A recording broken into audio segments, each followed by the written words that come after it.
வணக்கம் மக்களை, சற்றுமுன் கிடைத்த தகவல் ஒன்றை பார்க்க போகிறோம். ஏடிஎம்கே அதிமுக ஒன்றிணைய விடாமல் தடுப்பதா? எஸ்பி வேலுமணிக்கு ஆதரவாக ஓபிஎஸ் அறிக்கை, திடீர் தகவல். இந்த ஒரு தகவலை பற்றி தான் நாம் பார்க்க போகிறோம். தகவலை பார்ப்பதற்கு முன்னதாக நீங்கள் நம்மளுடைய சேனலுக்கு புதிய பார்வையாளர்களாக இருந்தீர்கள் என்றால் மறக்காமல் நம்மளுடைய சேனலை சப்ஸ்கிரைப் செய்து வைத்துக் கொள்ளுங்கள் மக்களே.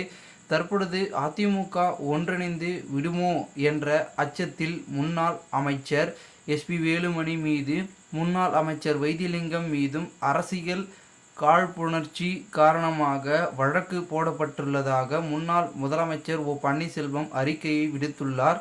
சாலை பணிகள், மழைநீர் வடிகால் பணிகள் உள்ளிட்ட சென்னை மாநகராட்சி பணிகளுக்கு ரூபாய் 26.61 கோடி டெண்டர் முறைகேடு நடைபெற்றதாக முன்னாள் அமைச்சர் வேலுமணி மீதும், பெருங்களத்தூர் அடுக்குமாடி குடியிருப்பு கட்டட திட்ட அனுமதி வழங்குவதற்கு ரூபாய் 27 கோடி லஞ்சம் வாங்கியதன் முன்னாள் அமைச்சர் வைத்திலிங்கம் மீதும் லஞ்ச ஒழிப்புத்துறை வழக்கு பதிவு செய்தது. இந்த நிலையில் முன்னாள் அமைச்சர்கள் மீது வழக்கு பதிவு செய்ததற்கு முன்னாள் முதலமைச்சர் ஓ பன்னீர்செல்வம் அவர்கள் கண்டனம் தெரிவித்து அறிக்கையும் விடுத்துள்ளார். அதில் அதிமுகவை ஒன்றிணைக்கும் முயற்சியில் முன்னாள் அமைச்சர் எஸ்பி வேலுமணி ஈடுபட்டிருப்பதாக வந்த செய்தியை தொடர்ந்து அவர் மீது லஞ்ச ஒழிப்புத்துறை வழக்கு பதிவு செய்துள்ளது என்றும், 2025ஆம் ஆண்டு பிப்ரவரியில் அதிமுக ஒன்றிணையும் என முன்னாள் அமைச்சர் வைத்திலிங்கம் பேட்டியும் அளித்திருந்த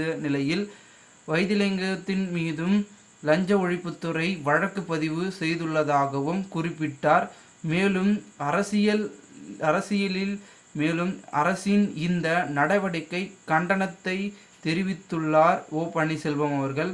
மேலும் அதிமுக ஒன்றிணைய விடாமல் 2026 சட்டப்பேரவையை தேர்தலை வெற்றி பெற்றுவிடலாம் என முதலமைச்சர் ஸ்டாலின் கணக்கு பலிக்காது என்று தெரிவித்துள்ளார் ஓ பன்னீர்செல்வம் அவர்கள். அதிமுக ஒன்றுபடும், விடு கொடு எழு, 2026 தேர்தலில் அதிமுக ஆட்சி அமைக்கும் என தெரிவித்துள்ளார். நேற்றைய தினம் எடப்பாடி பழனிசாமி அதிமுக ஒன்றிணைய வாய்ப்பில்லை, கட்சியிலிருந்து நீக்கப்பட்டவர்கள்தான் என்று தெரிவித்திருந்த நிலைமையில் ஓ பன்னீர்செல்வம் அவர்கள் எஸ்பி வேலுமணிக்கு ஆதரவாக அறிக்கை விடுத்துள்ளது குறிப்பிடத்தக்கதாக பார்க்கப்படுகிறது.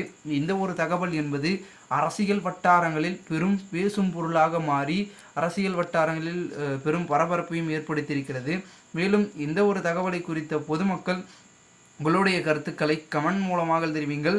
இதுபோன்று நீங்கள் அரசியல் சார்ந்த நிகழ்வுகளாம் தினசரி தெரிந்து கொள்ள நம்மளுடைய சேனலை சப்ஸ்கிரைப் செய்து வைத்துக் கொள்ளுங்கள் மக்களே. நாம் அடுத்தடுத்த வீடியோவில் சந்திக்கலாம்.